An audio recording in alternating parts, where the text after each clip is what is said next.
टिहरी का मतलब बस ये है कि हमें याद रखना है त्रिहरि है, जिसमें ब्रह्मा विष्णु महेश को दिखाया गया है। यहाँ कितने प्रकार के पाप धोने की बात की गई है? 3 प्रकार के, बस इतना याद रखें। अभी देखो जो टिहरी है, अगर इसकी देखते हैं कि टिहरी बसाया किसने था, तो हमारे यहाँ क्या चल रहा था? 2 क्षेत्र चले हुए। एक तो आप लोगों का क्या चला हुआ है? गढ़वाल, और एक क्या चला हुआ है? कुमाऊँ। और उत्तराखंड का जो मैप है हल्का सा क्या है? आयताकार, इसलिए हमने मैप को आयत में ही बनाया। और अगर 4 दिशाएं देखते हैं, एक पूरब होगा और एक कौन होगा? पश्चिम, इधर उत्तर और इधर कौन है? दक्षिण। तो यहाँ से सबसे पहले हमारा पूरब में कौन है? पिथौरागढ़ है। दक्षिण में ऐसे फैला हुआ कौन है? उधम सिंह नगर है। बीच में चंपावत है और इस पिथौरागढ़ से नीचे तक फैला हुआ है, ठीक है ना, क्योंकि इधर गढ़वाल हो गया, इधर कुमाऊँ। यहाँ पर कौन है? अल्मोड़ा, सॉरी बागेश्वर, और यहाँ पर कौन है? ये अल्मोड़ा और नैनीताल बीच में आ जाएगा। लेकिन इसके बाद बात करते हैं तो उत्तर में कौन है? उत्तरकाशी, और उत्तरकाशी के बाद कौन है? यहाँ देहरादून। हरिद्वार नीचे ऐसे लटका है और बीच में कौन है? रुद्रप्रयाग, और इधर से यहाँ अल्मोड़ा के बीच से लगा हुआ है कौन आप लोगों का? चमोली, और इधर हो जाएगा आप लोगों का टिहरी, और नीचे कौन है आपका? पौड़ी।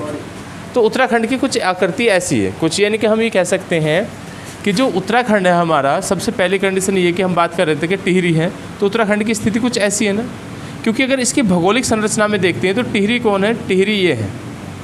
अब हमें मैप को देखो, मैप अगर हम आयत में बना रहे हैं तो इससे हमारा क्या हो गया? हमें केवल यहाँ से पता कि टिहरी से लगे हुए जनपद कौन कौन से हैं।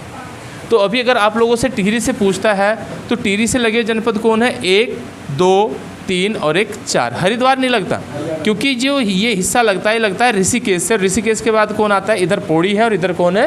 देहरादून है, ठीक है ना। तो यहाँ पर आप लोगों को ये भी ध्यान रखना कि जो टिहरी है, टिहरी से क्या है? आप लोगों के 4 जनपदों की सीमा स्पर्श करती है। और देखो इससे कोई भी राष्ट्रीय अंतर्राष्ट्रीय सीमा स्पर्श नहीं करती, इसलिए हम ये भी कह सकते हैं कि टिहरी एक ऐसा ज़िला है जिसकी किसी भी यानी कि अंतर्राज्यीय ज़िला है जिसकी कोई भी सीमा यानी कि बाह्य सीमा इसकी स्पर्श नहीं करती है। तो टिहरी से लगे हुए जो जनपद होंगे वो क्या है आप लोगों के? कितने हैं? 4, ठीक है ना। अब टिहरी, पहले जो टिहरी था, यानी कि अगर हम इस टिहरी की बात करते हैं, जहाँ पहले टिहरी था उसका नाम था गणेश प्रयाग। पहले कौन था वो आप लोगों का? गणेश प्रयाग। क्योंकि आप लोगों से अगर ये कहते हैं और भी नाम आएंगे तो पहले आप लोग ये याद रखेंगे टिहरी पहले क्या था आप लोगों का? गणेश प्रयाग था। अभी देखो प्रयाग किसे कहते हैं? 2 नदियों के संगम को। अब यहाँ यही कंडीशन आती है कि जो आप लोगों को उत्तरकाशी दिख रहा है, तो यहाँ से उत्तरकाशी से एक नदी निकलती है। नदी में इधर बना रहा हूँ, देखो एक नदी निकलती है जिसका नाम क्या है आप लोगों का? भागीरथी, ठीक है ना। इधर से एक नदी निकलती है जिसका नाम है भागीरथी, और टिहरी से ही एक नदी निकलती है जिसका नाम क्या है? भिलंगना, ठीक है ना। टिहरी से एक नदी निकलती है जिसका नाम क्या है? भिलंगना।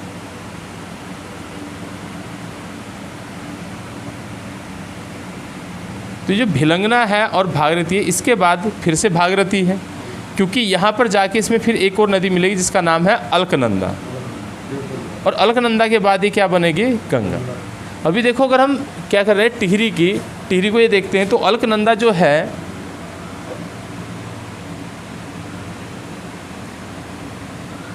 अब इसके किनारे बसा हुआ था श्रीनगर।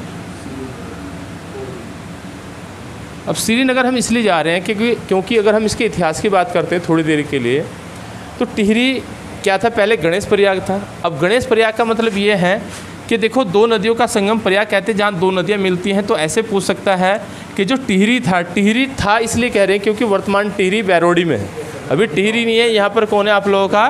टिहरी डैम बना हुआ है। तो जो टिहरी डैम है वो किस में है आप लोगों? किस नदी पर है? तो भागीरथी और भिलंगना है। भागीरथी और भिलंगना है। यहाँ पर ही पहले क्या कहते थे? क्षेत्र को गणेश प्रयाग कहते थे, और गणेश प्रयाग को ही क्या दिखाया गया आप लोगों का? टिहरी। अब टिहरी का ये रहता है कि देखो यहाँ गढ़वाल और कुमाऊँ 2 राजवंश चल रहे थे। कुमाऊँ के कौन है? चंद राजवंश है, और गढ़वाल के कौन है? परमार। गढ़वाल के हैं परमार, कुमाऊँ के कौन है? चंद, ठीक है ना। तो जो गढ़वाल के चंद राजवंश थे, जैसे इन पे यानी कि राज्य पर गोरखों का आक्रमण होता है। अब गोरखों का आक्रमण का मतलब है, यहाँ आप लोगों को जब देहरादून पढ़ा रहे थे खुड़बड़ा का युद्ध पढ़ा था। खुड़बड़ा के युद्ध में प्रद्युम्न साहब मारा गया था। यहाँ पर कौन आगे थे? गोरख। अब गोरखों को भगाने के लिए सुदर्शन शाह ने किसकी सहायता ली थी? अंग्रेजों। अब अंग्रेजों को देने के लिए पैसे है नहीं थे, इसलिए उन्हें क्या दे दी थी? ज़मीन दे दी थी। अब जो ज़मीन दी थी वो कौन सी दी थी? श्रीनगर वाली, क्योंकि उस समय जो सुदर्शन शाह की राजधानी थी, टिहरी राज्य की राजधानी थी, वो कौन थी? श्रीनगर थी। अब टिहरी रियासत मतलब परमार राजाओं की राजधानी। अब परमार राजाओं की राजधानी कितनी रही है? सबसे पहले परमार राजाओं ने अपनी राजधानी क्या बना था? जोशीमठ को, क्योंकि जो कौन आया था धारनगरी से? कनकपाल। कनकपाल आया था और कनकपाल ने अपनी राजधानी धारनगरी गुजरात से आया था, उसने अपनी राजधानी किसे बनाया? जोशीमठ। जोशीमठ के बाद देवलगढ़ लेके आया, देवलगढ़ के बाद कहाँ आया? श्रीनगर। और श्रीनगर के बाद अभी देखो यहाँ हम ये कह रहे हैं कि जब अंग्रेज आ गए, पहले कौन आए? यहाँ परमार चल रहे थे, लेकिन परमारों के रियासत के अधीन तो था टिहरी क्षेत्र, जो था वो परमारों के अधीन तो था, लेकिन टिहरी की स्थापना नहीं हुई थी। इसके बाद यहाँ पर कौन है? गोरखे आ गए ना। अब गोरखे कब से आए? 1804 खुड़बड़ा का युद्ध। 1804 खुड़बड़ा का युद्ध, क्योंकि कुमाऊं में आ गए थे 1790। तो गढ़वाल में गोरखे आए 1804 में। अब गोरखों के बाद यहाँ गोरखों को भगाने के लिए कौन आया? अंग्रेज़। अब अंग्रेज आए थे कब? 1815। तो वैसे संगोली की संधि जो दिखाई जाती है वो कब की है? 1816 की, ठीक है ना, ये मान्य है। लेकिन अंग्रेज पहले ही यहाँ हो गए थे, क्योंकि संधि मान्य 15 में नहीं हुई थी, 16 में मान्य संधि हो गई थी। तो यहाँ ऐसे रह सकता है कि टिहरी जो राज्य है या टिहरी जो जिला है, टिहरी किस किस के अधीन रहा है। अभी वैदिक सभ्यता के यहाँ क्या है? अलग से राजवंशों के प्रमाण मिलते हैं, लेकिन सबसे पहले कौन है? यहाँ परमारों से यहाँ शुरुआत चली हुई है। परमारों के अधीन आता था, गोरखे आए, गोरखों के अधीन हो गया। अब यहाँ कौन आ गया? अंग्रेज आ गए, क्योंकि गोरखों को भगाने का काम किसने किया? अंग्रेजों ने। तो अब किसके अधीन हो गया? अंग्रेजों के। अब 1815 से अंग्रेजों के अधीन चल रहा था, यानी कि 1815 से पहले किसके था? गोरखों के। लेकिन जैसे यहाँ अंग्रेज आए तो अंग्रेज टिहरी में नहीं आए। अंग्रेज कहाँ है? अंग्रेजों की जगह जो कौन सी मिली? श्रीनगर वाली। तो यहाँ जो सुदर्शन शाह था उसने, अब क्योंकि अंग्रेजों को बुलाने वाला सुदर्शन शाह, अब अंग्रेजों को जो बुलाने वाला था वो कौन है? सुदर्शन साहब। सुदर्शन शाह ने ये वाली ज़मीन किसे दे दी? अंग्रेजों। इसका भी कारण ये था क्योंकि कुमाऊं के क्षेत्र में गोरखों का फिर से आक्रमण की शंका थी ना, क्योंकि कुमाऊं कौन है? ये कुमाऊं, और इधर कौन है? नेपाल। इधर कौन है? नेपाल है। और नेपाल के कौन थे? गोरखे थे। और इसीलिए सबसे पहले उन्होंने 1790 में अल्मोड़ा पर अधिकार किया था। उसके बाद गढ़वाल में आए हुए हैं, तो इसीलिए श्रीनगर वाला हिस्सा किसे दे दिया? अंग्रेजों को। अब श्रीनगर तो चला गया अंग्रेजों के पास, तो इसलिए सुदर्शन शाह ने अपनी नई राजधानी बनाई टिहरी को। अब टिहरी का मतलब ये है, ये था कौन आप लोगों का? गणेश प्रयाग। और गणेश प्रयाग में दो नदियाँ मिलती, भागीरथी और आपकी भिलंगना नदी। अभी तो टिहरी की अगर ये पूछता है टिहरी नगर की स्थापना करने वाले कौन हैं, तो सुदर्शन शाह। कब की गई थी? 28 दिसंबर 1815। अभी देखो कहीं पर आप लोगों को 28 दिसंबर दिया है, कहीं पर आप लोगों को 30 दिसंबर दिया है। अगर आप लोग परीक्षावाणी पढ़ रहे हैं तो परीक्षावाणी में क्या दिया हुआ है? 30 दिसंबर है। 28 है BS नेगी में, ठीक है ना। किसी में देख लेना, जो नए वाली है उसमें 30 दिसंबर दिया हुआ, किसी में दिया हुआ 28 दिसंबर दिया। ये तो पक्का है कि दिसंबर, ठीक है ना। अब दिसंबर के बाद आप लोगों को याद रखना 1815। तो टिहरी की जो स्थापना हुई है वो कब है? 1815। करने वाले कौन है? सुदर्शन शाह। अब सुदर्शन शाह ने इसे क्या बनाया था? अपने राज्य की राजधानी के रूप में बनाया, ठीक है ना। क्योंकि अगर यहाँ से ये पूछता है कि टिहरी को परमारों ने अपनी राजधानी कब बना, तो भी कितना रहेगा आप लोगों का? 1815। अब सुदर्शन शाह यहाँ तक समझ आ गया। अब इसमें रहता है कि देखो, जैसे अगर थोड़े से और इतिहास की बात करते हैं तो इससे पहले आकृति दिख रही है, कैसी है आकृति? कुछ ऐसी दिख रही है ना जैसे कटोरे की है। भाई आकृति कुछ ऐसे दिख रही है ना, अगर देखते हैं तो जैसे क्या है? कटोरे की। अब एक तो ये याद रख सकते हैं कि जो इसकी आकृति है वो कैसी है? आप लोगों की तितली के आकार की है। क्योंकि टिहरी की अगर आकृति पूछेगा तो टिहरी की तितली के आकार की क्या है? आकृति है, सॉरी तितली के, हाँ ठीक है। अब इसके बाद यह जो टिहरी है, तितली देवप्रयाग है, तितली नहीं है, तितली क्या क्यों है? देवप्रयाग। अभी चलते हैं तो इसकी क्या है? हम ये कह सकते हैं टिहरी क्या है? एक कटोरा नुमा है। अब टिहरी में रहता है आप लोगों का, इससे पहले आप यह ऐसे भी आ रख सकते हैं कि धनुष की तरह दिखाई दे रहा है, तो इसे पहले धनुष प्रयाग भी कहते थे। देखो धनुष तीर्थ के नाम से भी जाना जाता था। तो आप लोगों को इसके नाम याद रखने, धनुष तीर्थ। धनुष तीर्थ किसका नाम है? तो भी किसका है? टिहरी का। अब टिहरी के प्राचीन नाम कौन से? एक धनुष तीर्थ है और दूसरा कौन है आप लोगों का, गणेश प्रयाग है। और अभी सुदर्शन शाह ने जो बसाया वो कौन है आप लोगों का, टिहरी। ये समझ आ गया यहाँ तक। अब जैसे टिहरी बनाता है तो देखो यहाँ अभी इस क्षेत्र को यहाँ से हटाया गया, क्योंकि जो टिहरी है, वर्तमान टिहरी कहाँ है आप लोगों का, बेराड़ी गांव है। तो यहाँ ये भी ध्यान रखना, जो बेराड़ी गांव है वहाँ पर नए टिहरी की स्थापना की गई है। अब नया टिहरी कहाँ पर बसा है, बेराड़ी। अब बेराड़ी में आप ऐसे रख सकते हैं, देखो टिहरी डैम बनने की वजह से नया गांव बसाया गया है, टिहरी को अलग से बसाया गया है। कारण ये है कि यहाँ पर जो बांध है उसका नाम क्या है, टिहरी डैम है, जो उत्तराखंड तथा भारत का सबसे बड़ा डैम है, ठीक है ना। अब बेराड़ी गांव में नया टिहरी है, ठीक है ना। तो यहाँ से ये पूछ सकता है कि नया जो टिहरी बसाया गया वो किस में है आप लोगों का, बेराड़ी। अभी जैसे बांध बना, तो बांध बनने का मतलब ये है कि 2005 में ये जो टिहरी क्षेत्र था ये सारा का सारा किस में विलीन हो गया था, पूरा का पूरा विलीन किस में हो गया था, जल में हो गया था। तो ऐसे भी पूछ सकता है कि जो आप लोगों का टिहरी है, अब टिहरी जल में विलीन कब हुआ, तो याद रखेंगे 2005। अब 2005 में जैसे ही टिहरी क्या हो गया, विलय हो गया, उसके बाद आप लोगों का किस में आ गया, ठीक है ना। उसके बाद जो गांव बसा जा रहा हो किस में आपका, बेराड़ी। अब हालांकि इस क्षेत्र को देखो अन्य नामों से भी जाना जाता है, जैसे स्वामी राम तीर्थ सागर कहते हैं डैम को। डैम का जो नाम है राष्ट्रगांव है, डैम का जो नाम है स्वामी राम तीर्थ सागर भी है, श्रीदेव सुमन सागर भी है। क्योंकि यहाँ जब परमार राजवंश चल रहे थे तो परमार राजवंशों में ये भी दिखाया गया है कि जब श्रीदेव सुमन की मृत्यु हुई थी तो वो जो जेल है वो कहाँ थी, टिहरी में थी ना। अब वो टिहरी में जेल भी डूब गई है। तो इसलिए अगर टिहरी डैम को पूछते हैं तो टिहरी डैम के क्या है, स्वामी राम तीर्थ सागर कहा जाता है। राष्ट्रगांव इसलिए कहा गया था क्योंकि जब इसकी परियोजना को चलाया गया और राष्ट्र को समर्पित किया गया तो इसलिए इसे राष्ट्रगांव की उपाधि भी दी गई थी। तो आप लोगों का जो टिहरी डैम है, टिहरी डैम क्या है, राम तीर्थ सागर कहलाता है, श्रीदेव सुमन सागर कहलाता है। राष्ट्रगांव की संज्ञा भी से दी जाती है, क्योंकि ऐसे पूछ लेता है कि टिहरी का ऐसा कौन सा या राज्य का ऐसा कौन सा डैम है जिसे राष्ट्रगांव की उपाधि दी जाती है, तो कौन होगा आपका, टिहरी, ठीक है ना।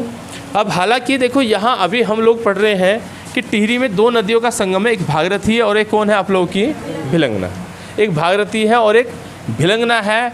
वैसे अगर प्राचीन काल में देखते हैं तो यहाँ एक धृत गंगा का भी संगम दिखाया गया है कि इस क्षेत्र पर क्या होता था, एक धृत गंगा का संगम भी था। धृत का मतलब क्या होता है, धृत किसका पर्यायवाची है, मक्खन का, ठीक है ना। हाँ, धृत का मतलब है ये क्या है, घी का पर्यायवाची है, जिसे आप लोग मक्खन कहते हैं, ठीक है ना।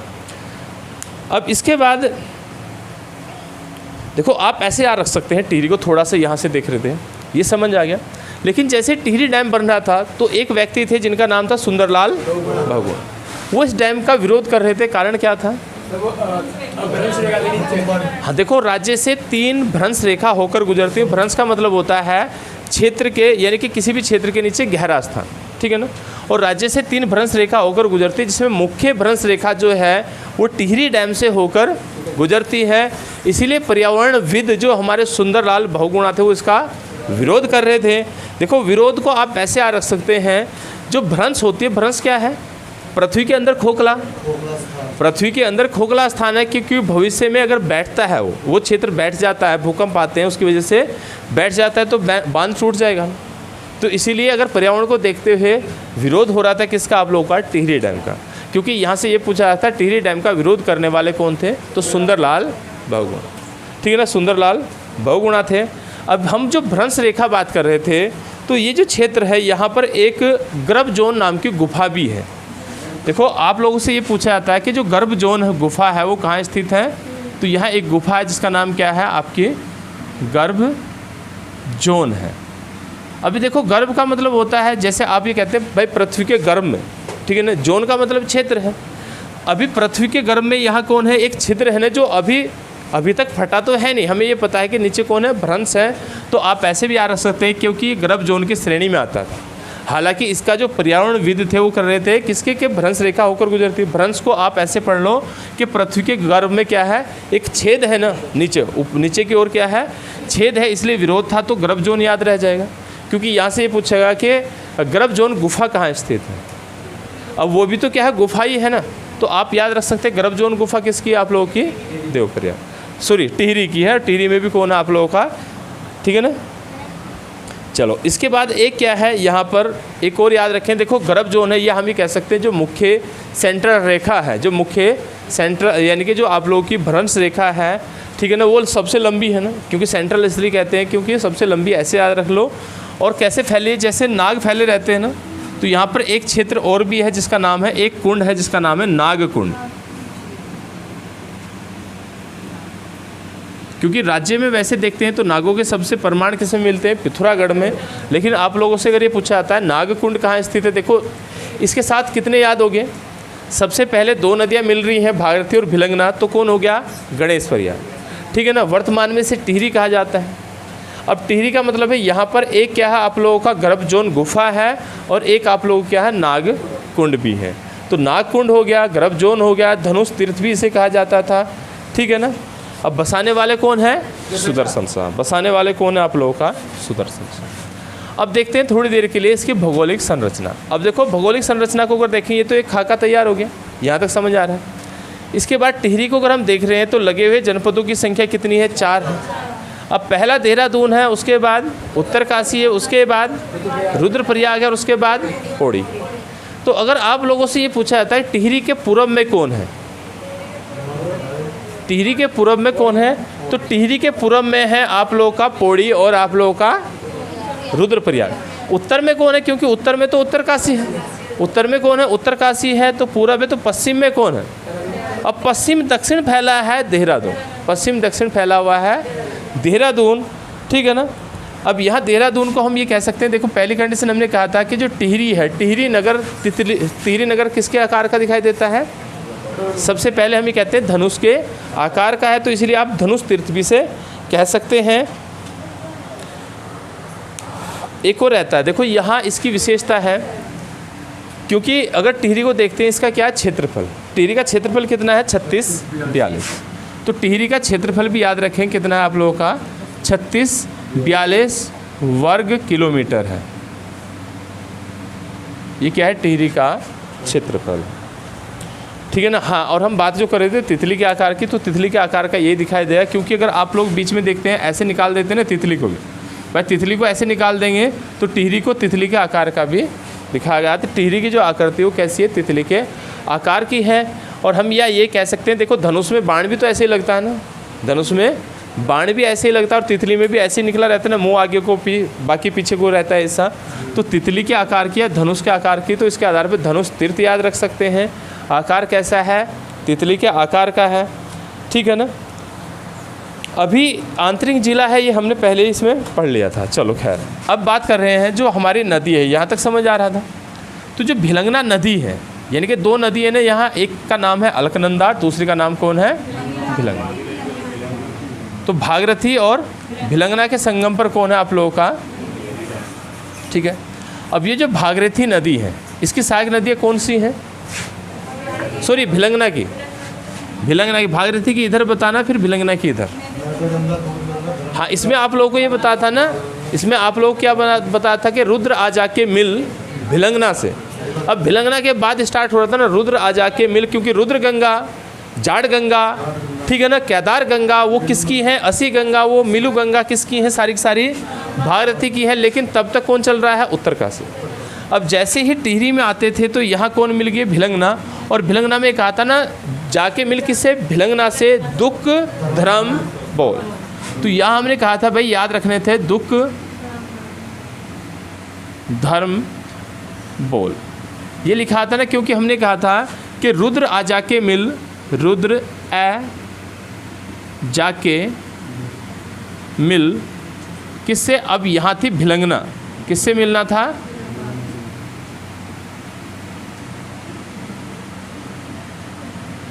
अब भिलंगना से जैसे मिलती है तो हम ये कह रहे हैं कि भाई क्यों मिलना है, क्योंकि दुख धर्म बोलने हैं। तो ये जो नदी है ये तो उत्तरकाशी की थी, और उत्तरकाशी हमने पहले ही पढ़ लिया किसकी सहायक है, भागीरथी। किसकी सहायक है, भागीरथी की, क्योंकि भागीरथी की राज्य में लंबाई कितनी है, अभी 205 है, लेकिन यहाँ से लेकर देवप्रयाग तक आएगी 205, अभी चल रहे हैं। तो पहले सबसे पहले आते हैं कि टिहरी की मुख्य नदी कौन सी है। ऑप्शन में आप लोग को क्या है आप लोग को, भागीरथी भी है, भिलंगना भी है। दूध का मतलब है, दुख का मतलब है दूध गंगा है, धर्म गंगा है और बाल गंगा है। यहाँ आप ये कह रहे हैं दुख का मतलब है दूध गंगा, धर्म गंगा, और ये कौन है आप लोगों की, बाल गंगा है। तो आप लोग ऐसे याद रख सकते थे कि इसकी सहायक नदी तो ये है, तो मुख्य नदी बतानी है कौन सी है। तो मुख्य यमुना नदी जाती है उत्तरकाशी में, टिहरी में तो मतलब ही नहीं बैठता।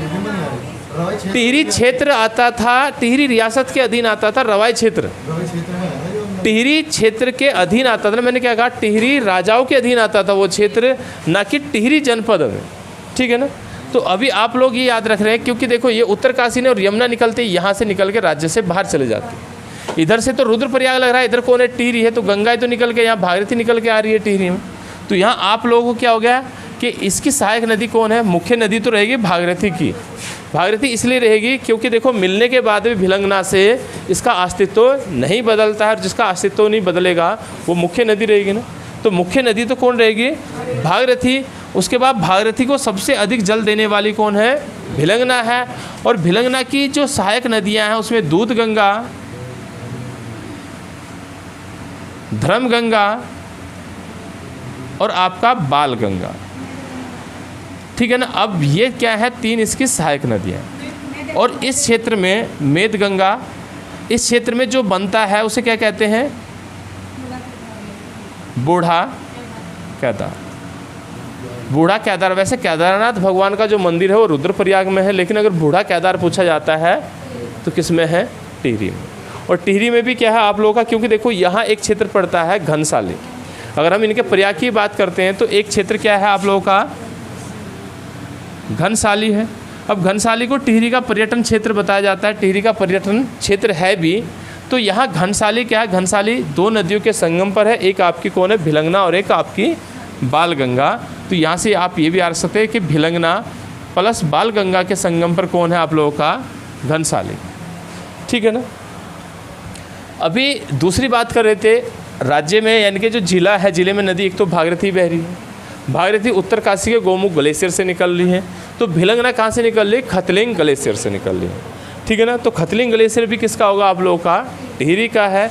क्योंकि यहाँ से आप लोगों से ये पूछता है कि टिहरी जनपद के प्रमुख जो ग्लेशियर हैं, तो प्रमुख ग्लेशियरों में कौन सा आप लोगों का, खतलिंग ग्लेशियर है, क्योंकि खतलिंग ग्लेशियर से कौन निकल रही है, भिलंगना निकल रही है, ठीक है ना। अभी इसके बाद यहाँ से चलते हैं कि ये जो भागीरथी के बाद, यानी कि भिलंगना मिलने के बाद जो भागीरथी है यहाँ पर किससे मिली थी, अलकनंदा से।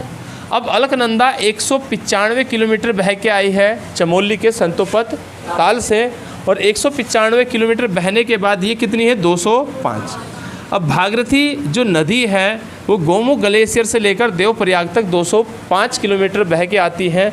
तो दोनों में अभी तक की जो लंबी है वो कौन सी है, भागीरथी। क्योंकि राज्य में ये भी पूछता है कि राज्य की सबसे लंबी नदी का नाम क्या है, तो काली है। अब देखो राज्य की सबसे लंबी नदी कितनी है, कौन सी है, काली है। और काली का जो लंबाई है 252 किलोमीटर है, ठीक है ना। उसके बाद कौन आती है, भागीरथी आती है, और भागीरथी कितनी है आपकी, 205 किलोमीटर है, ठीक है ना। अब 205 का मतलब ये है कि अगर राज्य की सबसे दूसरी लंबी नदी देखा जाता है तो उसका नाम क्या है, भागीरथी। अब भागीरथी यहाँ पर किससे मिल गई आकर, देवप्रयाग में। अब देवप्रयाग में किससे मिल रही है, अलकनंदा और भागीरथी का संगम होता है ना देवप्रयाग में। अब इन 2 नदियों को सास बहू के नाम से जाना जाता है, एक सास है और दूसरी कौन है, बहू। आप ऐसे भी याद रख सकते हैं, देखना दोनों में पुरानी कौन सी लग रही है, सास होगी। तो अभी भागीरथी और अलकनंदा अगर दोनों ऑप्शन में दिया जाता है तो ये तो सहायक नदी है, और सहायक बाद में आते हैं ना, सहायक तो बाद में आते हैं, तो पहले तो रहने वाले कौन होगी, सास होगी। तो इसलिए अगर ये पूछा जाता है सास को, मतलब कौन सी नदी को सास के नाम से जाना जाता है, तो कौन है, भागीरथी। और भागीरथी कौन है आपके सास के नाम से, अलकनंदा किसकी है, बहू के नाम से। हालांकि इस क्षेत्र को क्या कहते हैं हम, देवप्रयाग। अब देवप्रयाग को ही इंद्रप्रयाग भी कहा जाता था, देवप्रयाग को ही सुदर्शन क्षेत्र भी कहा जाता है,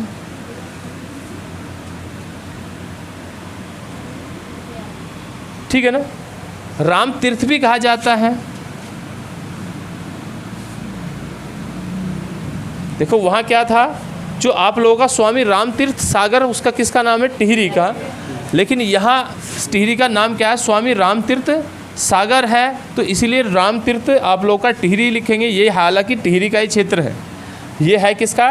टिहरी का है, क्योंकि देवप्रयाग किसका है? टिहरी का। आप ऐसे याद रखेंगे कि देखो सबसे पहले हमने कहा कि दो नदियां हैं, एक सास और एक बहू, दोनों के संगम पर कौन बना है? देवप्रयाग है। देखो पहला जो प्राचीन नाम है वो क्या था आप लोगों का? इंद्रप्रयाग था। इंद्रप्रयाग में ये दिखाया गया कि जो इंद्र देवता हैं उन्होंने भगवान शिव की क्या की थी? गुफा, शिव की क्या की थी? तपस्या की थी। इसीलिए हम ये कह सकते हैं कि इंद्र की तप भूमि है ये। अगर देवप्रयाग के इतिहास के बारे में देखते हैं तो इंद्र की तप भूमि राज्य में कहाँ है? तो देवप्रयाग। अब इंद्र ने पूजा किसकी की है? भगवान शिव की। आप ऐसे आ रखो, शिव की इसलिए की होगी ना क्योंकि जो भागीरथी है उसे ऐसे दिखाया गया कि शिव की जटा से निकल के आ रही, ऐसे दिखाया गया ना।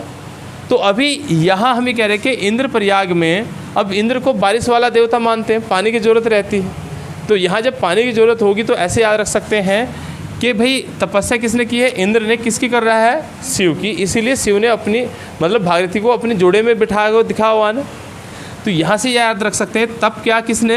इंद्र ने। तो जिसके कारण क्या कहते हैं? इंद्रप्रयाग। इसके बाद हालांकि देव शर्मा एक नाम के ऋषि हुए हैं, और देव शर्मा के नाम पर इस क्षेत्र का जो नाम पड़ा था वो क्या था आप लोगों का?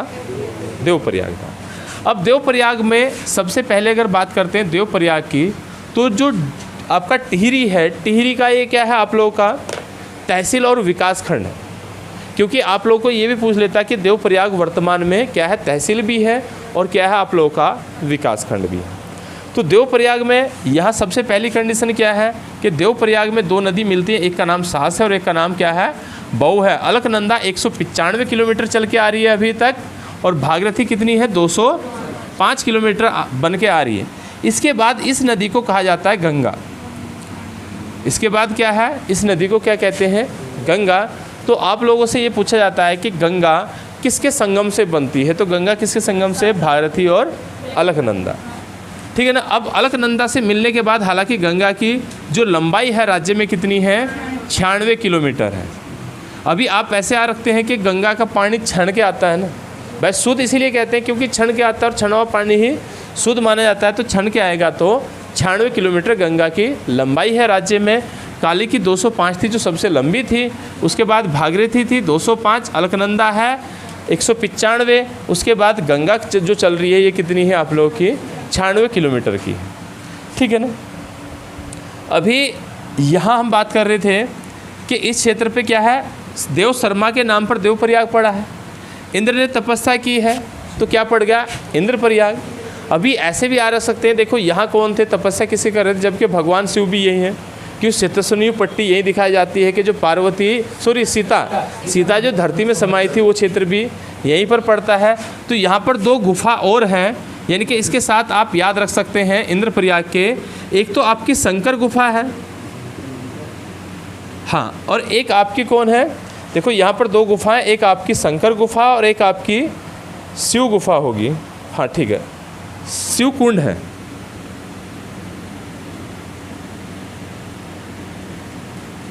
शंकर गुफा और आप लोगों का क्या है? शिव कुंड। ये दोनों अगर पूछे जाते हैं कि शंकर गुफा कहाँ है, तो पहले तो ये कंडीशन आती है कि देखो टिहरी तो है, ठीक है ना, लेकिन टिहरी के भी किस में है? देवप्रयाग में है। उसके बाद शिव कुंड है, तो शिव से याद रख सकते हैं भाई शिव और शंकर एक ही है ना। इंद्र तपस्या किसकी कर रहे हैं? शिव या शंकर की। तो इसीलिए शंकर कुंड और शंकर गुफा और शिव कुंड दोनों के दोनों किस में है आप लोगों के? इंद्रप्रयाग। इंद्रप्रयाग का मतलब है देवप्रयाग। अभी यहाँ वैसे इसके अतिरिक्त दो कुंड और हैं, एक का नाम है आपका ब्रह्म कुंड और एक का नाम क्या है आप लोगों का? विशिष्ट कुंड। अब विशिष्ट कुंड है अलकनंदा नदी पर, इसलिए मैंने यहाँ लिखा है। विशिष्ट कुंड कहाँ पर है? अलकनंदा नदी पर, इसलिए यहाँ पर लिखा गया। ब्रह्म कुंड किस पर है? भागीरथी पर, इसीलिए यहाँ क्या लिखा गया आप लोगों का? ब्रह्म लिखा गया। तो आप यह ऐसे भी आ सकते हैं कि देखो जो ब्रह्मा है, ब्रह्मा बड़े होते हैं ना, तो नदियों में दोनों में बड़ी कौन है? किसकी विशेषता है? अब भागीरथी की है। अब बड़ी होगी तो ब्रह्म कुंड होगा, क्योंकि ये तो वैसे भी 195 कितनी है, 205 है, तो जो बड़ी है वो ब्रह्म है, जो बड़ा है वो ब्रह्मा है ना, जो बड़ा है वो ब्रह्मा है। क्योंकि ये पूछा जाता है कि ब्रह्मकुंड किस नदी पर स्थित है, तो ब्रह्मकुंड किस पर है, आप लोगों का भागीरथी पर। इसके बाद आप लोगों का क्या है, आप लोगों का विशिष्ट कुंड किस पर है, अलकनंदा पर। हालांकि विशिष्ट कुंड जहाँ पर है यहाँ विसोन नामक एक पर्वत है, और विशिष्ट आश्रम विसोन पर्वत, ठीक है ना, दोनों के दोनों किस में है, आप लोगों के देवप्रयाग में। क्योंकि इसका नाम इसलिए पड़ा था, एक जो ऋषि हुए हैं जिनका नाम था राजा विशिष्ट या ऋषि विशिष्ट कह सकते हैं, वो अपनी पत्नी अरुंधति के साथ में प्राण गांव चमोली से कहाँ आए थे, देवप्रयाग, और यहीं पर उन्होंने रहना शुरू किया था। तो इसलिए अगर विशिष्ट कुंड पूछता है तो अलकनंदा है, देवप्रयाग है। विशिष्ट आश्रम पूछता है तो कौन है, आप लोगों का देवप्रयाग है। विसोन पर्वत पूछेगा तो देवप्रयाग। तो विसोन पर्वत में क्या आप लोगों का देवप्रयाग भी है, सॉरी विसोन पर्वत किस में है, आप लोगों का देवप्रयाग। अभी यहाँ तक समझ आ गया। इसके बाद अगर हम देवप्रयाग को ही देखते हैं तो यहाँ पर ऐसा माना जाता है कि कौवे दिखाई नहीं देते, ठीक है ना, ऐसा माना जाता है कि यहाँ पर कौवे दिखाई नहीं देते, जिसका जो प्रमाण है यहाँ का रघुनाथ मंदिर है। रघुनाथ का मतलब है राम का मंदिर, जो हम यहाँ बात कर रहे थे राम तीर्थ, क्योंकि इससे पहले हमने स्वामी राम तीर्थ कहा था, अब यहाँ हम कह रहे हैं राम तीर्थ। तो यहाँ रघुनाथ मंदिर है जो द्रविड़ शैली से बना है, ठीक है ना। यहाँ आप ऐसे भी याद रख सकते हैं कि जो रघुनाथ मंदिर है वो कहाँ स्थित है, और रघुनाथ होते हैं राम, ठीक है ना। राम का मंदिर है देवप्रयाग में। शैली कौन सी है, द्रविड़। अब द्रविड़ शैली है, द्रविड़ शैली लेके कौन आए, दक्षिण भारत में द्रविड़ रहते हैं। तो यहाँ हमारे यहाँ जो आने वाले हैं वो सबसे पहले आदिगुरु शंकराचार्य हैं। तो आदिगुरु शंकराचार्य ने इसका प्रतिस्थापन किया था, स्थापना नहीं की है। प्रतिस्थापन का मतलब क्या है, दोबारा से स्थापना करना। तो आदिगुरु शंकराचार्य ने इस मंदिर की प्रतिस्थापन किया है, और इसके आधार पर हम ये कह सकते हैं, पहले तो यहाँ से ये आता है कि राज्य में जो रघुनाथ मंदिर है वो किसका है, कहाँ पर है, देवप्रयाग। किस शैली से बना है, द्रविड़। प्रतिस्थापन किसने किया है, तो आदिगुरु शंकराचार्य ने इसका प्रतिस्थापन किया है। अब देखो, इसके बाद हम कह रहे थे कि इस क्षेत्र को सुदर्शन क्षेत्र भी कहा जाता है। अब सुदर्शन क्षेत्र कहे जाने का मतलब ये है कि देखो, परमारों के एक राजा हुए हैं जिनका नाम था पृथ्वीपति शाह। अब शाह इसलिए लिख रहे हैं क्योंकि शाह की उपाधि इन्होंने, परमार शासकों ने शाह की उपाधि धारण की थी। तो एक राजा कौन थे, पृथ्वीपति शाह थे। और पृथ्वीपति शाह के समय का लेख मिलता है मंदिर पर। पृथ्वीपति शाह का नहीं है, उनके समय का लेख मिलता है। हालांकि लेख में कुछ ऐसे दिखाया गया कि एक इनके यहाँ दरबार में थे मागो सिंह भंडारी थे, उनकी पुत्र वधू द्वारा लिखा गया था। लेकिन ये भी स्पष्ट तौर पर जानकारी नहीं मिलती है कि किसके द्वारा लिखा गया है। इतना ज़रूर है कि पृथ्वीपति शाह के समय का एक शिलालेख है जो कहाँ पर है, राम मंदिर पर, ठीक है ना। और राम मंदिर किसका है, यानी कि रघुनाथ मंदिर किसका है, देवप्रयाग का। आप ऐसे आ रहे हो भाई, राम कौन थे, देवता है, देव है ना। अब राम देव है तो राम मंदिर देवप्रयाग, कोई दिक्कत नहीं, ठीक है ना। तो यहाँ इस क्षेत्र में, यानी कि इस शिलालेख में ये कहा गया है कि इस क्षेत्र को क्या कहते हैं, सुदर्शन क्षेत्र। सुदर्शन क्षेत्र इसलिए कहा गया है क्योंकि ये किसके अधीन आता था, टिहरी रियासत के। आप इसे ऐसे भी याद रख सकते हैं। अब इसका जो मुख्य, ये हम ये कह सकते हैं कि जो देवप्रयाग का मुख्य क्या कहते हैं, विशेषता है, तो किस लिए है, पिंडदान के लिए। यानी कि इसमें ऐसा माना जाता है कि देवप्रयाग में जो मुख्य विशेषता है इसकी पिंडदान के लिए, ठीक है ना। अभी शंकर गुफा और शिव गुफा यहाँ पर होगी। देखो, अभी हम यहाँ बात कर रहे थे, वैसे तो टिहरी में बात कर रहे थे ना। टिहरी में हम ये कह रहे थे कि टिहरी को मन, क्रम और 3 पापों की मुक्ति के लिए जाना जाता है, जिनमें सबसे पहले कौन है, आपकी मनसा है, क्रम है, वाचना है। यानी कि मन, क्रम और वचन के द्वारा जो पाप किए गए हैं उनका क्या कहा जाता है, विनाशक। लेकिन यहाँ देवप्रयाग को आप ये कह सकते हैं कि पापों का विनाशक भी कहा जाता है, क्योंकि शिरोमणि वे पापों का विनाशक किस क्षेत्र को कहा जाता है, तो आप लोगों का कौन है, देवप्रयाग। ऐसे करके इसमें लिखना चाहते लिख लेना, इस क्षेत्र को शिरोमणि तथा पापों का विनाशक कहा जाता है।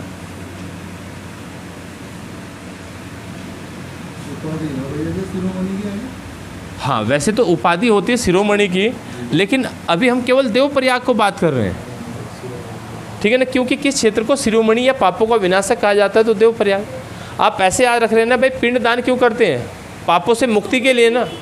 अब हमने पहले याद रखा देवप्रयाग में देव हैं, भाई देवप्रयाग में देव हैं, और देव हैं तो ऐसे याद रखो, सबसे पहले है शिरोमणि है, कौन है? राम। सबसे पहले नाम किसका लेते हैं? राम का।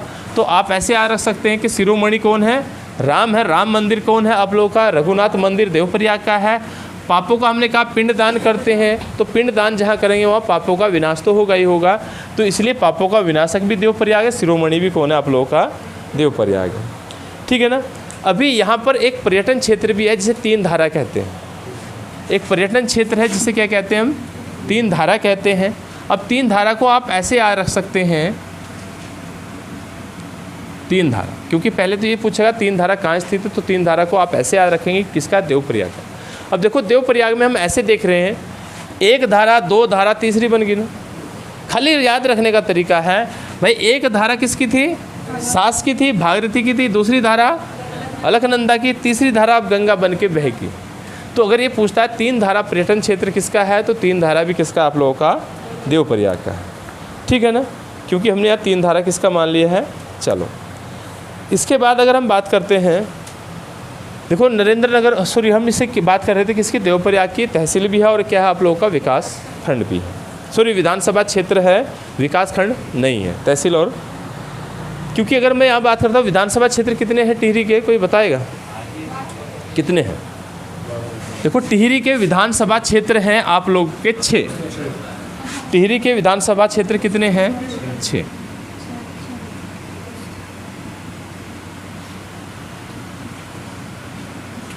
कितने हैं? 6। सबसे पहले कौन है? देवप्रयाग। देखो विधान किसका चलेगा? देव का। ऐसे याद रखो ना, विधान किसका चल रहा है टिहरी में? भाई देव का चल रहा, तो देवप्रयाग है, कोई दिक्कत तो नहीं है। अब विधानसभा के जो चुनाव लड़ते हैं उनमें लगता है खर्चा, लगता है ना धन, तो यहाँ एक क्षेत्र है जिसका नाम है धनोल्टी। धनोल्टी। अब धनोल्टी को किस में दिखाएगा? देहरादून क्षेत्र में दिखाएगा, लेकिन धनोल्टी किस में है आप लोगों का?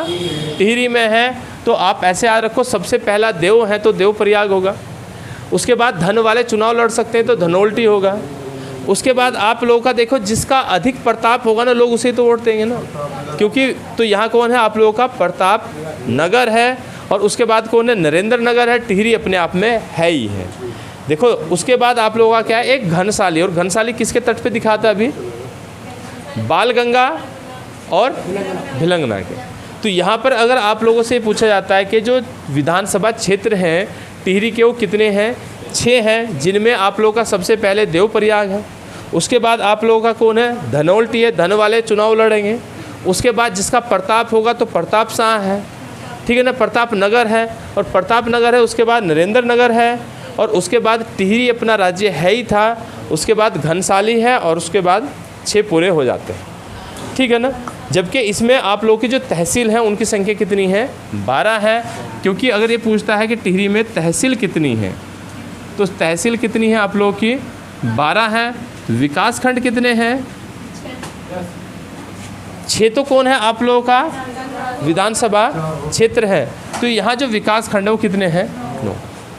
आप ऐसे याद रख लो कि विधान का उल्टा विकास है। ये 6 था ना, अब 6 को उल्टा कर दो, 9 हो जाएगा, ठीक है ना। विधान का उल्टा क्या है? विकास है। तो विधानसभा क्षेत्र कितने हैं? सॉरी विकास खंड कितने हैं? 9 हैं। और भाई तहसील कितनी है? 12 है। और आप लोगों का क्या है? विकास खंड कितने आप लोगों के? सॉरी विधानसभा क्षेत्र कितने हैं? 9। अभी आप लोगों का देवप्रयाग पूरा समझ आ गया, ठीक है ना। इसके बाद चलते हैं टिहरी की प्रमुख झीलें। हाँ, टिहरी जिला चल रहा है ना, तो टिहरी की प्रमुख झीलें चलेंगी। देखो अभी तक हम टिहरी को कुछ ऐसे पढ़ रहे थे ना भाई, टिहरी क्या था? परमार राजाओं की राजधानी थी। अब टिहरी की अगर झील देखते हैं तो इनमें ऐसे भी याद रख सकते हैं। सबसे पहले जब सुदर्शन शाह क्या करके आ रहा है? श्रीनगर को छोड़ के कहाँ आ रहा है? टिहरी। अब टिहरी नगर की स्थापना कर रहा है 1815। अब 1815 में जैसे किया तो अपने साथ में सशस्त्र ला होगा ना, जितने अस्त्र शस्त्र थे सारे लेके आए होगा। और सबसे बड़ा खजाना तो क्या होता? राजा का अस्त्र शस्त्र होते हैं ना। अब अस्त्र शस्त्र इसलिए याद रख रहे हैं क्योंकि यहाँ एक ताल है जिसका नाम है सहस्त्र ताल, और सहस्त्र ताल की ये विशेषता है, ये गढ़वाल का सबसे बड़ा है और गहरा है। गढ़वाल का सबसे बड़ा ताल और सबसे गहरा ताल कौन है? सहस्त्र ताल है। अब सहस्त्र को ऐसे याद रख लो कि देखो अभी हमने कहा था सुदर्शन शाह टिहरी लेकर आ रहा है, अब सुदर्शन शाह अपने साथ में शस्त्र लेकर आ रहा है। अब चूँकि परमार जो राजवंश है गढ़वाल में, तो परमार राजवंश ही था ना, अब पूरे गढ़वाल का सबसे बड़ा क्षेत्र होगा ना, तो यहाँ शस्त्र रखने वाला कौन है? सहस्त्र ताल सबसे गढ़वाल का कैसा है आप लोगों का? बड़ा है। अब उसके बाद गहरे को ऐसे भी याद रख सकते, देखो गहरा क्या है कि भाई अपने शस्त्र लाया होगा, एक ताल में उसने क्या किए? रख दिए, और रख के ढक्कन किसका रख दिया? ऊपर बर्फ़ का। अब बर्फ़ का ढक्कन का मतलब है एक ताल है यहाँ पर यम ताल, और यम ताल की ये विशेषता है कि इसका पानी हमेशा जमा रहता है। मासर ताल है वो बाद में। तो अभी यहाँ आ जाओ पहले, तो आप ऐसे याद रख रहे हैं भाई शस्त्र रखे होंगे, और शस्त्र रखे तो उसके ऊपर बर्फ़ का ढक्कन है। अब बर्फ़ का ढक्कन है तो ताल ऐसा हो गया, जब जम गया, बर्फ़ का ढक्कन रखे जम जाएगा ना, मर गया तो मर गया, तो यम है ना। अब यम है तो यहाँ क्या हो गया आप लोगों का? ऐसा ताल जो हमेशा बर्फ़ से जमा रहता है, और बर्फ़ से जमा होने के कारण से क्या कहते हैं? यम ताल कहते हैं। ठीक है ना। अभी जो टिहरी के राजा थे ऐसे आ रहे, वो मशहूर क्यों थे? क्योंकि यहाँ एक ताल और है मंसूर ताल, एक ताल और है, कौन है आप लोगों का? मंसूर ताल। अभी देखो मंसूर इसलिए है, आप ऐसे आ रहे हो कि भाई इनके पास में शस्त्र इतने थे इसलिए मशहूर थे, ठीक है ना। या आप ऐसे भी याद रख सकते हैं कि जो मंसूर है ये अपने राज हंस के लिए प्रसिद्ध थे। अभी देखो वैसे तो राजहंस क्या होते हैं? पक्षी है ना। तो एक ऐसा ताल जिस पर राजहंस देखने को मिलते हैं वो कौन है? मंसूर है। लेकिन देखो मशहूर राजा मशहूर हो रहे हैं, परमार राजा ऐसे आ रहे हो, राजा मशहूर हो रहे हैं ना। अब किसके लिए? अपने राज के लिए मशहूर हो रहे हैं। अब राज के लिए मशहूर हो रहे तो राजहंस के लिए कौन जाना जाता है? जो मशहूर होगा वही तो राज के लिए जाना जाएगा। तो मंसूर ताल मतलब राजहंस के लिए जाना जाता है। यहाँ तक समझ आ गया। अब इसमें एक और याद रख सकते हैं, जो मंसूर ताल है वो राजहंस के लिए जाना जाता है। अब मंसूर ताल किस नदी के संगम पर? क्योंकि हमने यहाँ 3 नदी दिखाई थी ना, जो आप लोग की कौन है? भिलंगना की सहायक नदी, दूध गंगा, बाल गंगा और धर्म गंगा। अभी बाल गंगा पर हो गया घनसाली, बाल गंगा पर कौन हो गया था? घनसाली। अब जो यहाँ पर आप लोगों का दूध गंगा है, दूध गंगा पर कौन है? देखो मंसूर ताल के निकट से नदी निकलती है जिसका नाम है दूध गंगा। तो यहाँ से आप ऐसे भी आ रह सकते हैं कि जो दूध गंगा है उसका उद्गम स्थल कहाँ का है? मंसूर ताल के निकट है। अब मंसूर ताल को ऐसे याद रखो, हमने मंसूर ताल को कैसे याद रखा कि भाई मशहूर है किसके लिए? राजहंस के लिए। हंस की एक विशेषता होती है कि अगर वो दूध के अंदर अपनी चोंच डुबो देता है तो पानी अलग हो जाता है और दूध अलग हो जाता है। हाँ, उसकी एक ऐसी विशेषता होती है कि अगर वो क्या करता है, दूध के अंदर पानी मतलब पानी मिला दूध है तो उसके अंदर अगर चोंच अपनी डुबोएगा तो पानी अलग हो जाएगा, दूध अलग हो जाएगा। तो आप इस विशेषता में याद रख सकते हैं। देखना दूध है, आप लोग क्या है? मंसूर है, राजहंस है ना। अब हंस है तो दूध को अलग करने का काम कर रहा है, तो दूध गंगा निकल रही है। और मशहूर क्यों है? क्योंकि टिहरी राजा अपने सशस्त्र के कारण सबसे बड़ा उसके पास में हथियार थे, ऐसे याद रख लो। तो सशस्त्र ताल हो गया, यम ताल मतलब बर्फ़ से जमा है, मंसूर ताल राजहंस के लिए है, इसके निकट से कौन निकलती है? दूध गंगा निकलती है। इसके बाद जो आप लोगों का एक महासर ताल है, महासर को भी ऐसे याद रख लो कि भाई ये महासर जो ताल है ये किसे कहते हैं? महासर ताल भाई बहन का ताल भी कहा जाता है। महासर ताल को भाई बहन का ताल भी कहते हैं। और आकृति कैसी है इसकी? कटोरे नुमा है। आकृति कैसी है इसकी? कटोरे नुमा।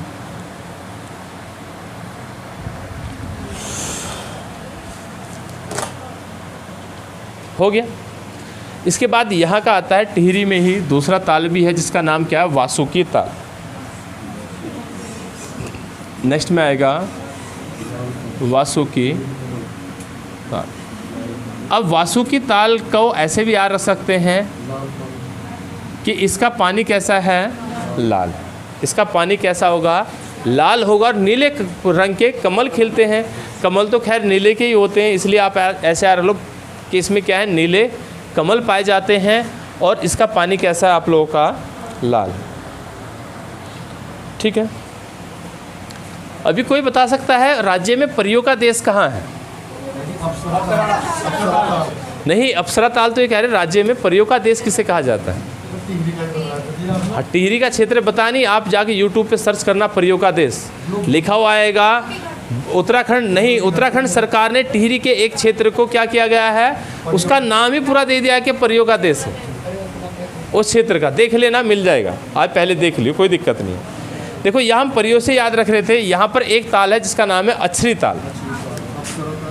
ठीक है ना। वासुकी ताल का संबंध हो गया लाल पानी से। अब इसके बाद कौन है? अछरी ताल है। अछरी को आप परी समझ सकते हैं। अछरी, आछरी नहीं है, क्योंकि लिंगा और आछरी ताल चमोली के हैं। लिंगा और आछरी ताल किसके हैं? चमोली के हैं। हाँ, अभी आप ऐसे तो याद रख रहे हैं कि अछरी है तो जिसमें अप्सरा है, अप्सरा मतलब परी, अप्सरा मतलब क्या हो गया? परी हो गई। तो आप ऐसे याद रख सकते हैं भाई टिहरी को परियों का देश कहा जाता है। इसे जगा कर रख मोनिका पड़ोसी को अपने, ठीक है ना। तो देखो यहाँ अछरी हो गया, या हम इसे कह सकते हैं कि इसलिए किस लिए प्रसिद्ध है? अछरी मतलब अप्सरा, तो इस ताल को अप्सरा ताल भी कहा जाता है। तो या तो आपको अप्सरा ताल कौन है? अछरी ताल। तो अछरी ताल हो या अप्सरा ताल हो, दोनों किसके हैं? चमोली के। उसके सॉरी, चमोली नहीं, टिहरी के। इसके बाद हमारा क्या है? द्रौपदी ताल है। यहाँ एक और ताल है जिसका नाम क्या है? अभी देखो द्रौपदी ताल है ना, किसका है? टिहरी का। एक तो याद ऐसे रहेगा। वैसे तो इस ताल की एक विशेषता है कि द्रौपदी ताल हिमानियों द्वारा बनता है। किससे बनेगा? हिमानी मतलब बर्फ़ से बनेगा, हिमानियों द्वारा इसका निर्माण होता है। लेकिन द्रौपदी ताल को ऐसे याद रख सकते हैं, आप लोगों ने देखा होगा कि भाई द्रौपदी का राय दरबार में क्या किया जाता है? चीरहरण। पूरे क्षेत्र में, उत्तराखंड के पूरे क्षेत्र में देखना, गढ़वाल में अगर पूछ रहा है कि द्रौपदी ताल कहाँ है, अब द्रौपदी वहाँ होगी जहाँ राज होगा, राय दरबार होगा। अब राय दरबार किसका है? टिहरी का। ठीक है, राय दरबार किसका है आप लोगों का? टिहरी का है। तो द्रौपदी ताल किसका है आप लोगों का? टिहरी का। ठीक है ना। उसके बाद यहाँ एक और है जराल ताल, जयराल, एक और है जिसका नाम है जराल ताल। और उसके बाद कैंपेटी फॉल आता है। और कैंपेटी फॉल किसका है? वैसे कृत्रिम है। कैंपेटी फॉल क्या है? कृत्रिम है। ये जितने थे अभी तक सारे कौन थे? प्राकृतिक थे। और कैंपेटी फॉल किसने बनाया था? मैकनिन ने। आप ऐसे याद रख सकते हैं, कैंपेटी फॉल किसका बना हुआ है? मैकनिन। बस इतना याद रख लो ना, बाद वाला तो लिखा आएगा ही, पहले वाला आए ना आए। पूरा नाम क्या लिखेंगे? जॉन मैकिनन है। मैकिनन। अब मेक का मतलब होता है बनाना, तो कैंपेटी फॉल बनाया गया है। बनाया गया है तो कैसा है आप लोगों का? बनाया गया, बनाने को कहते हैं मेक, और मैकिनन आप ऐसे भी याद रख सकते हैं। ठीक है ना। इसके बाद बात करेंगे टिहरी के प्रमुख बुग्यालों की। अब बुग्याल हमने पहले ही बताए थे, बुग्याल क्या होते हैं? घास के मैदान।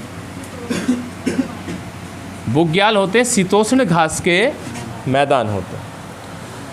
अभी सबसे पहले तो खतलिंग हमने पहले पढ़ा, खतलिंग ग्लेशियर से हमारी भिलंगना नदी निकलती है। तो अगर खतलिंग ग्लेशियर, खतलिंग बुग्याल पूछा जाता है तो वो भी किसका होगा? टिहरी का। इसे लिखने की आप लोगों को कोई ज़रूरत है नहीं। लेकिन जो खतलिंग ग्लेशियर है या खतलिंग बुग्याल है वो किसके लिए जाना जाता है? यहाँ ऐसे दिखाया जाता है कि यहाँ से सबसे अधिक शिवलिंग प्राप्त होते हैं। ठीक है ना। यहाँ से सबसे अधिक क्या होते हैं? शिवलिंग प्राप्त होते हैं। और इसकी खोज किसने की थी? हाँ जी। जो खतलिंग ग्लेशियर है तो इसमें आप ऐसे आ लो, शिवलिंग ज़्यादा पाए जाते हैं। भाई खतलिंग ग्लेशियर में शिवलिंग सबसे अधिक पाए जाते हैं। और जो खतलिंग बुग्याल है, बुग्याल की खोज कर रहे हैं, ग्लेशियर की नहीं। तो खतलिंग बुग्याल की जो खोज करने वाले हैं वो कौन है आप लोगों का? इंद्रमणि बैडोनी। आप ऐसे आ रहे हो, इंद्रप्रयाग पढ़ रहे थे भाई, खोज करने वाले कौन है? इंद्र है। हालांकि ये कह दिया इंद्रमण बडोनी कहा गया ना, तो ऐसे आ रहे, हालांकि ये अलग व्यक्ति हैं। तो इंद्रमण बडोनी ने किसकी की थी? खतलिंग आप लोगों के बुग्याल की खोज की थी। वैसे एक व्यक्ति और थे जिनका नाम था सुरेंद्र सिंह पंगाती, एक और थे सुरेंद्र सिंह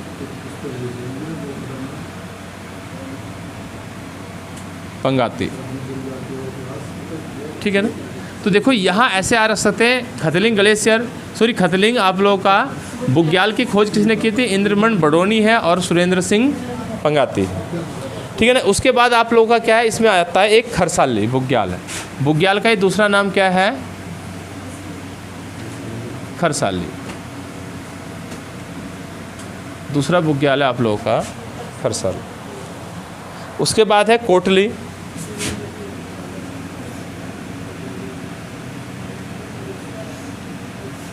उसके बाद क्या है आप लोगों का कोटली बुग्याल है।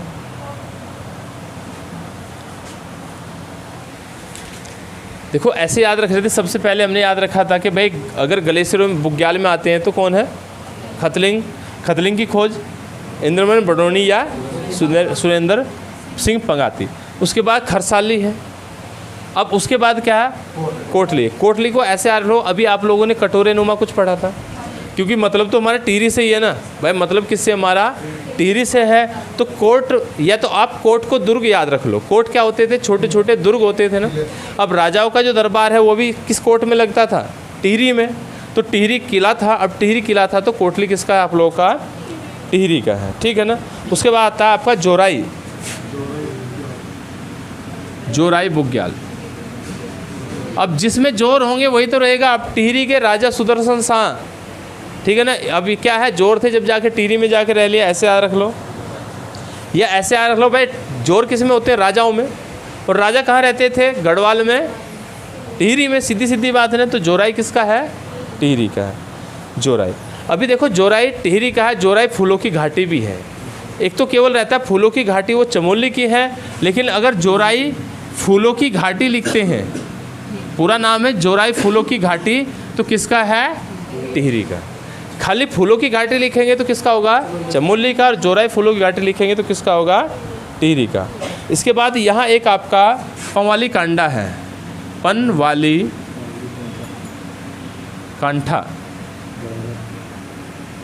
ठीक है ना। ये क्या है आप लोगों का, ये भी बुग्याल है।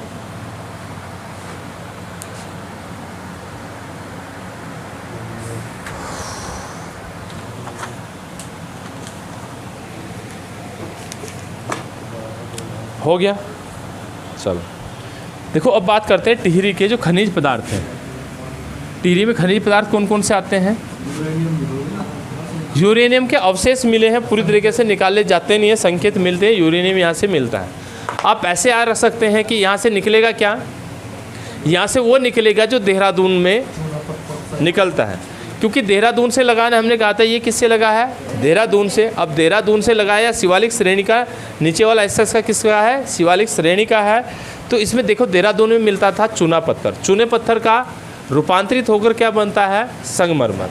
तो यहाँ पर चूना पत्थर भी है, चूने पत्थर के साथ में कौन है आप लोगों का, संगमरमर भी है। एक और कंडीशन याद रखना कि भागीरथी नदी में सबसे अधिक तांबा पाया जाता है, क्योंकि अगर यहाँ तांबे की बात करेंगे तो तांबा कहाँ पाया जाता है, वैसे तो देखो टिहरी है और टिहरी के साथ में आप लोगों का देहरादून भी, ठीक है, सॉरी चमोली, क्योंकि हमने कहा था ना चमोली मात्र एक ऐसा जनपद है जिससे क्या पाया जाता है, टीन पाया जाता है। चमोली से एक मात्र ऐसा जनपद था जिससे टीन पाया जाता है। तांबा क्या है, देहरादून है, चमोली है और टिहरी है। लेकिन अगर नदी पूछता है तो उत्तरकाशी भी है, क्योंकि भागीरथी नदी में तांबा पाया जाता है, ठीक है ना। काली नदी में क्या पाया जाता है, सोना, ठीक है ना। पिंडर नदी में सोना, पिंडर और आपकी काली नदी की जो क्या है, अलकनंदा में भी जो पाया जाता है वो सोना पाया जाता है। हालांकि राज्य की जो नदियां हैं उनमें आप लोगों का चांदी भी पाया जाता है। तो आप ऐसे याद रख सकते हैं, खनिज पदार्थों में याद हुआ कि पहले तो वो निकलेंगे जो आप लोगों के देहरादून में थे। देहरादून में क्या थे, चूना, चूना के बनते हैं संगमरमर, संगमरमर के बाद डोलामाइट, ठीक है ना, डोलामाइट। उसके बाद आप ऐसे याद रख सकते हैं कि देखो इसकी एक और विशेषता है, टिहरी में सबसे अधिक झाड़ियाँ पाई जाती हैं। टिहरी में सबसे अधिक क्या पाई जाती हैं, झाड़ियाँ।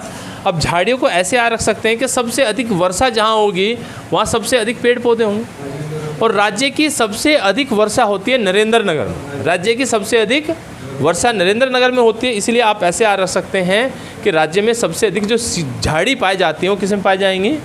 टिहरी में। ठीक है ना। और चलो इसके बाद कल चलेंगे इसमें वन आंदोलन से।